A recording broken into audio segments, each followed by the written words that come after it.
Hi, a very good morning. I am Lakshmi Narayana Gunta, PGT in Zoology at APMS Junior College Karavanja, and also working as 8 Super 60 Zoology faculty at Duppalvalsa, Srikakulam. And today we are going to discuss the cardiac cycle. In our previous session, we have completed the structure of heart, and let us now observe the events in a cardiac cycle. The sequence of events that take place in a single heartbeat constitute a cardiac cycle which lasts for 0.8 seconds. Okay, this is the beating of a heart. A lub and a dub constitute a cardiac cycle. This cardiac cycle, it includes three phases. The first one is atrial systole, the second one is ventricular systole, and the last one is cardiac diastole. Let us observe all these events one by one. The atrial systole. This atrial systole, it takes place when the atria are filled with blood. The SCA node, which is present at the top right corner, it generates an action potential which is responsible for the contraction of the atria. This is called as atrial systole, which is observed for 0.1 second. The duration of this atrial systole is 0.1 second. Because of the contraction of both the atria, what happens? The blood from right atrium enters into right ventricle, and similarly the blood from left atrium goes into the left ventricle. Okay, this atrial systole, it increases the blood flow into the ventricles by about 30%. Already by the time of joint diastole, all the four chambers, they are filled with blood. Okay, and this atrial systole, it facilitates extra 30% of blood into the ventricles. At the time of joint diastole, both the tricuspid valve and bicuspid valve, they are open, and so that blood from right atrium and left atrium, they flow directly into the right ventricle and left ventricle respectively. Okay, this is what about atrial systole. Atrial systole, it lasts for 0.1 seconds. During atrial systole, both the atria, they contract and they increase the flow of blood into the ventricles by 30%. Okay, and coming to the next event in cardiac cycle, that is the ventricular systole, during which the ventricles, they contract, and it lasts for 0.3 seconds. During this ventricular systole, the blood flows into the arches, that is the pulmonary arch. This one is the pulmonary arch and the systemic arch.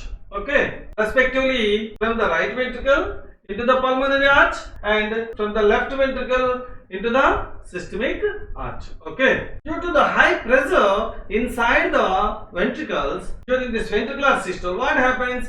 The tricuspid valve, which is present in between the right atrium and right ventricle, this bicuspid valve, which is present in between left atrium and left ventricle. These two valves, those are called as AV valves, atrioventricular valves. They become closed in order to prevent the backflow of blood, that is from right ventricle to right atrium and left ventricle to left atrium. In our previous session, we already have discussed about the nodal tissue, the SCA node and the AV node. This SCA node is called as pacemaker of the heart, as it generates action potential of its own. Whereas this AV node, it receives the action potentials from this SCA node, and in turn this AV node, it sends these action potentials to the interventricular septum through bundles called as bundle of His. And from this interventricular septum, these action potentials received from the AV node, they are sent to the walls of the ventricle by means of Purkinje fibers. Let us observe this one. This one is called as the SCA node and the AV node. This SCA node, it supplies the impulses to the AV node, and in turn the AV node, it supplies the impulses to the interventricular septum. This interventricular septum, it in turn supplies the impulses to the walls of the ventricles through the Purkinje fibers. Purkinje fibers. And similarly, you can observe here how the atria are contracting, and similarly ventricles, they are contracting. This one is called as the atrial systole and the ventricular systole. Okay, and this way the atria and ventricles, they are contracting. As the pressure inside the ventricles it further increases, in order to prevent the backflow of blood from this right ventricle to right atrium, and similarly from the left ventricle to left atrium, the tricuspid valve and bicuspid valve, they get closed, making the first heart sound, that is lub. The first heart sound is lub. It is because of the closure of the tricuspid valve and bicuspid valve. Okay. And coming to the last event in the cardiac cycle is the cardiac diastole, which lasts for 0.4 seconds. During this cardiac cycle, the pressure inside the ventricles is reduced. Why the pressure is decreased? Because the muscles present in the walls of the ventricle, they get relaxed.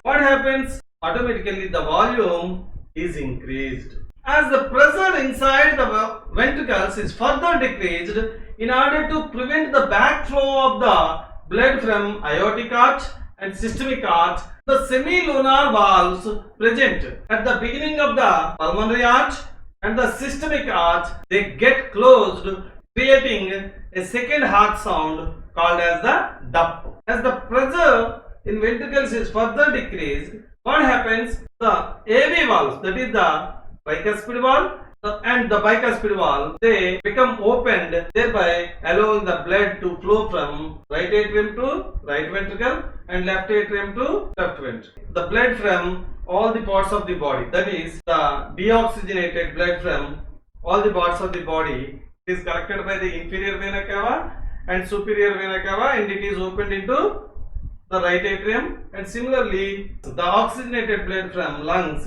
it opens into the right atrium through two pairs of pulmonary veins, that is here 1, 2 and 3, 4.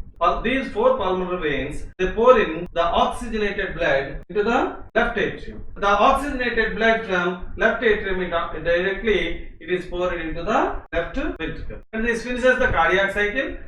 The volume of blood that is pumped out by our ventricles, each ventricle in a heartbeat, is called as stroke volume, and the stroke volume is nearly 70 ml. Here you can observe this one is cardiac diastole, during which all the heart chambers, they are filled with blood, and this one is atrial systole, during which 30% of extra blood is pumped into the ventricles, and this one is ventricular systole, during which the ventricles, they contract and they send in blood into the systemic arch and the pulmonary arch. And the total volume of blood that is pumped out by our heart from each ventricle in a minute of time is called as cardiac output, and this cardiac output is measured by multiplying the stroke volume into the heart rate.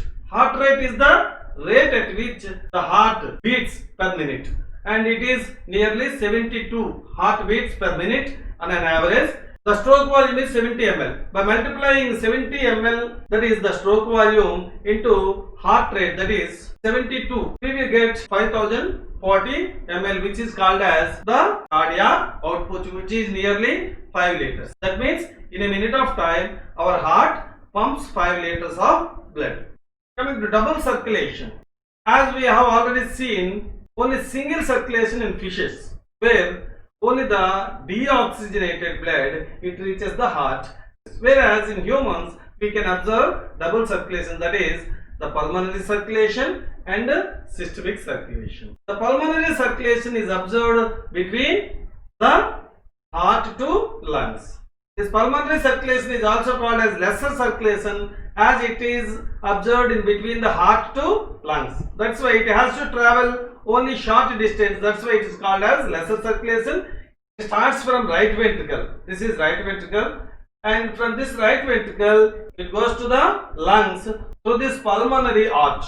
There in the lungs, the exchange of gases takes place, and finally after exchange of gases, this deoxygenated blood, it is converted into oxygenated blood, and from the lungs, the oxygenated blood reaches the left atrium through 4 pulmonary veins. and this is called as the pulmonary circulation. And the next type of circulation is systemic circulation, which is also called as greater circulation, as it has to pump blood to even the tip of the toe. It has to travel longer distances. That's why it is called as greater circulation. And this systemic circulation, it starts from the left ventricle. This systemic arch, it supplies blood to different parts of the body. This systemic arch, it is divided into a number of arteries and arterioles. Finally, they end with capillaries at the tissues. There, the exchange of gases and also nutrients takes place at the tissues. And this deoxygenated blood, it again reaches the heart through this inferior vena cava and superior vena cava to the right atrium. And this deoxygenated blood, it reaches the right ventricle. From here, this deoxygenated blood, it reaches the lungs through this pulmonary arch. And from here, the pulmonary circulation begins. Okay.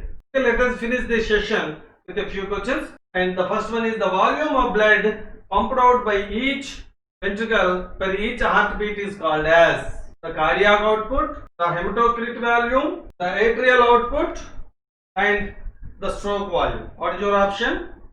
Right? The stroke volume is the right option. And the second question is incorrect statement from the following is stroke volume is 70 ml, cardiac cycle lasts for 0.8 seconds, pulmonary arteries supply blood to left atrium, volume of blood pumped out by ventricles per minute is called as cardiac output. What is your option? Right? The incorrect statement from the following is the pulmonary arteries, they supply blood to left atrium. It is the pulmonary veins, 4 pulmonary veins, they supply blood to the left atrium. Okay? Thank you for watching, and follow me on YouTube simply by typing Lakshminarayana Gunta, and don't forget to subscribe my channel. Thank you.